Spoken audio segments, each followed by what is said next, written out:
जैसे ही तांत्रिक ने राजू पर श्राप फेंका, पिता ने छलांग लगा दी और वो जल पिता पर गिर गया। देखते ही देखते पिता का शरीर सिकुड़ने लगा और वे एक मेंढक में बदल गए। देख लिया, जो मेरे रास्ते में आएगा वो कीड़ा मकोड़ा बन जाएगा। अब उम्र भर टर टर करता रहे।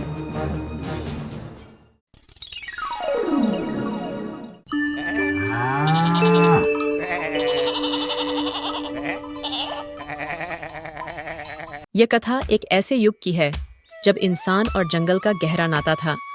एक बूढ़ा पिता अपने जवान बेटे के साथ सादगी से जीवन बिताता था। मेहनत की रोटी ही उनकी सबसे बड़ी दौलत थी। पिताजी, अब आप बूढ़े हो गए हैं। कल से कुल्हाड़ी मैं उठाऊंगा और जंगल में जाऊंगा। अरे नहीं बेटा, जंगल में कई खतरे हैं। तू अभी नादान है। जब तक मेरे हाथ पांव चल रहे हैं, तुझे कष्ट उठाने की क्या जरूरत है? कैसी बातें करते हैं पिताजी? आपकी सेवा करना मेरा धर्म है। अगर बेटा जवान होकर भी बैठा रहे तो ये मेरे पौरुष पर धप्पा है। मैं जरूर जाऊंगा। अरे पगले, इसमें पौरुष की क्या बात है? पिता का साया तो हमेशा बेटे पर रहना चाहिए। मुझे डर लगता है कि कहीं तुझे कुछ हो न जाए। अरे संतान की रक्षा करना ही तो पिता का पहला काम है भाई। नहीं पिताजी, अब जिद छोड़िए। कल से मैं आपके साथ चलूंगा, बस बात खत्म। आप अनुभव दीजिएगा, मैं मेहनत करूंगा। ठीक है? अच्छा भाई, हार गया मैं तेरी जिद के आगे। ठीक है, कल सुबह तैयार रहना, साथ चलेंगे।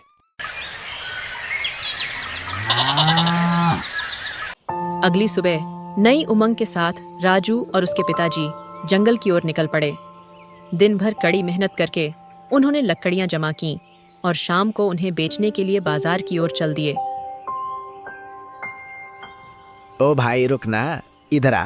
हाँ, ये माल बेचना है क्या? दिखाओ जरा। दोनों ने लकड़ियों का गट्ठर जमीन पर रखा। राजू ने देखा कि सेठ की नजरें बेईमानी से भरी हैं। जी सेठ जी, मेहनत की कमाई है, अच्छे दाम देंगे तो दे देंगे। ठीक है, लकड़ी तो सूखी है। इन 2 गट्ठरों के बदले मैं तुम्हें एक एक आना दे सकता हूँ। मंजूर है? सेठ जी, वैसे तो मैं अकेले आता था, पर आज बेटा भी है, मेहनत दुगनी लगी है। 2 आने ठीक ही हैं शायद। माफ कीजिएगा सेठ जी, पर आपको शायद अंदाजा नहीं है। ये सिर्फ लकड़ी नहीं, हमारे पसीने की कमाई है। जंगल के कांटे, कड़ी धूप और जंगली जानवरों का डर, ये सब झेलकर हम ये लाए हैं। हमारे हाथों के ये छाले देखिए। इतनी भारी लकड़ी ढोकर लाना कोई खेल नहीं है, और आप हमारी मेहनत का मोल मिट्टी के भाव लगा रहे हैं। ये तो नाइंसाफी है। अरे बाप रे, ये लड़का तो बड़ा तेज तर्रार निकला। इसे ठगना आसान नहीं। अरे सेठ जी, एक गट्ठर के 3 आने, यानी दोनों गट्ठर को मिलाकर कुल 6 आने दे दो। नहीं नहीं, छोड़ो यार, मैं तुम्हें बस 4 आने ही दे पाऊंगा दोनों के। देना है तो दो, वरना मैं किसी और लकड़हारे को ढूंढ लूंगा। ठीक है सेठ जी, आपकी मर्जी। हम अपनी मेहनत को कौड़ियों के भाव नहीं बेचेंगे। हम किसी ईमानदार आदमी को ढूंढ लेंगे। चलिए पिताजी। अरे अरे नौजवान, रुको, कहाँ जा रहे हो? तुम तो बुरा मान गए। लाओ लाओ, मैं तुम्हें मुंह मांगी कीमत 6 आने देता हूँ। लाओ, रख दो लकड़ियां यहीं। राजू ने सूझबूझ से सौदा पक्का किया और अपनी मेहनत की सही कमाई लेकर पिता को सौंप दी। अरे बेटा, तूने तो कमाल कर दिया। मैं तो सारी उम्र डर डर के कम दाम में बेचता रहा। तूने तो आज मेरी आंखें खोल दी। सच में, आज तूने साबित कर दिया कि तू बड़ा हो गया है। पिताजी, दुनिया सीधी सादगी का फायदा उठाती है। अगर हम अपने हक़ों के लिए नहीं बोलेंगे तो लोग हमें कुचल देंगे। अपनी मेहनत का सम्मान करवाना हमें आना चाहिए। हाँ बेटा, आज तूने मुझे एक नई सीख दी है। मुझे तुझ पर गर्व है।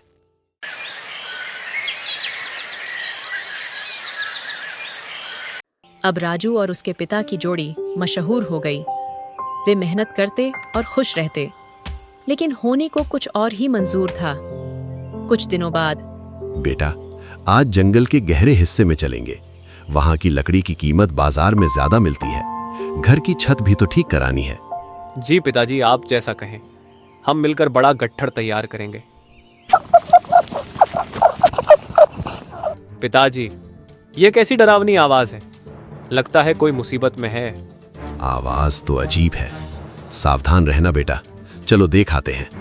आवाज का पीछा करते हुए वे एक पुराने बरगद के पास पहुंचते हैं, जहां एक दुष्ट तांत्रिक अपनी काली शक्तियों को बढ़ाने के लिए एक सफेद खरगोश की बलि देने वाला था।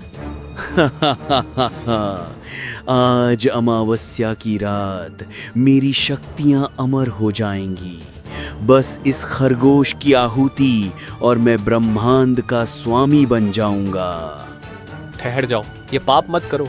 अपनी ताकत बढ़ाने के लिए किसी बेजुबान को मारना कायरता है। मूर्ख बालक, तू मौत के मुंह में आ गया है। मेरी पूजा भंग करने की हिम्मत कैसे हुई? भाग जा यहाँ से, वरना तेरा भी वही हश्र करूंगा जो इसका होने वाला है। ओम भ्रीम, आज कोई नहीं बचेगा, दूर हट। पूजा भगवान की होती है, शैतान की नहीं। मैं तुम्हें यह अधर्म नहीं करने दूंगा। छोड़ो इस मासूम को।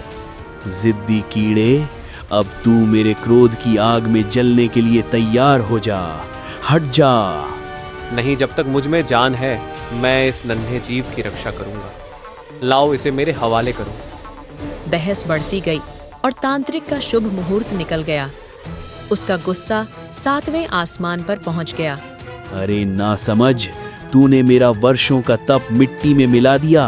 अब तू देख मेरा कहर, तुझे इसकी भारी कीमत चुकानी पड़ेगी। तांत्रिक ने अपने कमंडल से अभिमंत्रित जल निकाला। हे भगवान, ये दुष्ट मेरे बेटे को मार डालेगा। नहीं, मुझे कुछ करना होगा। जैसे ही तांत्रिक ने राजू पर श्राप फेंका, पिता ने छलांग लगा दी और वो जल पिता पर गिर गया। देखते ही देखते पिता का शरीर सिकुड़ने लगा और वे एक मेंढक में बदल गए। देख लिया, जो मेरे रास्ते में आएगा वो कीड़ा मकोड़ा बन जाएगा। अब उम्र भर टर टर करता रहे। पिताजी, ये क्या अनर्थ हो गया? पिताजी, आप मुझे सुन पा रहे हैं? घबराओ मत मित्र, जंगल के उस पार एक ज्ञानी बुढ़िया रहती है, वही इस श्राप का तोड़ बता सकती है। हमें तुरंत वहां जाना चाहिए। तुम बोल सकते हो? ठीक है, चलो। मुझे मेरे पिता को हर हाल में बचाना है। राजू अपने मेंढक रूपी पिता को कंधे पर बिठाकर खरगोश के साथ उस दिशा में भागा। अंत में उन्हें एक झोपड़ी दिखी, जहां एक वृद्ध महिला ध्यान में मग्न थी। माताजी, माताजी, कृपया हमारी मदद करें। मेरे पिता घोर संकट में है। राजू ने रोते हुए सारी घटना बताई। बेटा, ये श्राप बहुत शक्तिशाली है। इसका तोड़ केवल सत्य के वृक्ष के पास है। वो वृक्ष तुम्हारी बुद्धिमत्ता की परीक्षा लेगा। तुम्हें उसके 7 कठिन सवालों के सही जवाब देने होंगे। अगर तुम एक भी जवाब में चूके तो तुम्हारे पिता हमेशा के लिए मेढक रह जाएंगे। मैं हर परीक्षा के लिए तैयार हूँ माताजी। मुझे वहाँ जाना ही होगा। माताजी, ये वृक्ष कहाँ मिलेगा? उत्तर के घने जंगलों के पार वो वृक्ष तुम्हें वहीं मिलेगा।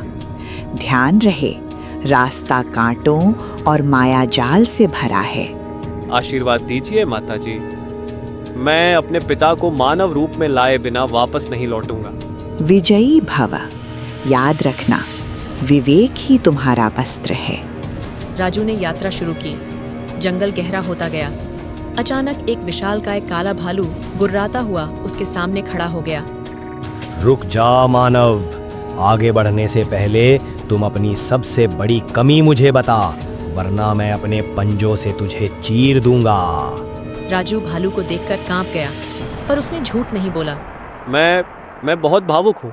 कभी कभी मोह में पकड़कर मैं अपना कर्तव्य भूल जाता हूँ। यही मेरी कमजोरी है।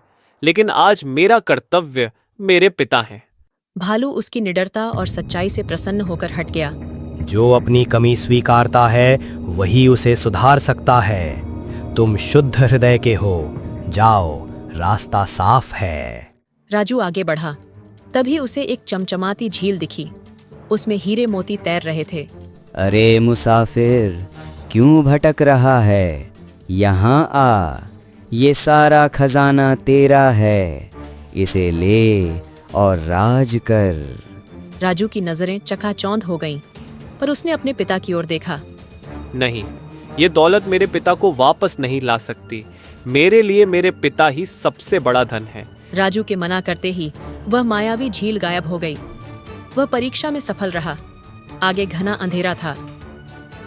तुम हार जाओगे, वापस जाओ, आगे मौत है, लौट जाओ। राजू ने कान बंद किए और अपने लक्ष्य पर ध्यान लगाया। यह सिर्फ मेरे मन का डर है। अगर मैं रुका तो मैं हार जाऊंगा। मुझे चलते रहना है। उसके आत्मविश्वास से अंधेरा छंट गया। वह एक चौराहे पर पहुंचा जहां 4 रास्ते थे। सावधान, केवल एक रास्ता मंजिल तक जाता है। गलत रास्ता चुना तो तुम अनंत काल के लिए भटक जाओगे। राजू ने रास्तों को ध्यान से देखा। 3 रास्ते सुंदर थे, एक रास्ता कांटों भरा था। सच्चाई का रास्ता कभी आसान नहीं होता। यह कांटों भरा रास्ता ही मुझे उस वृक्ष तक ले जाएगा। मैं इसी पर चलूंगा।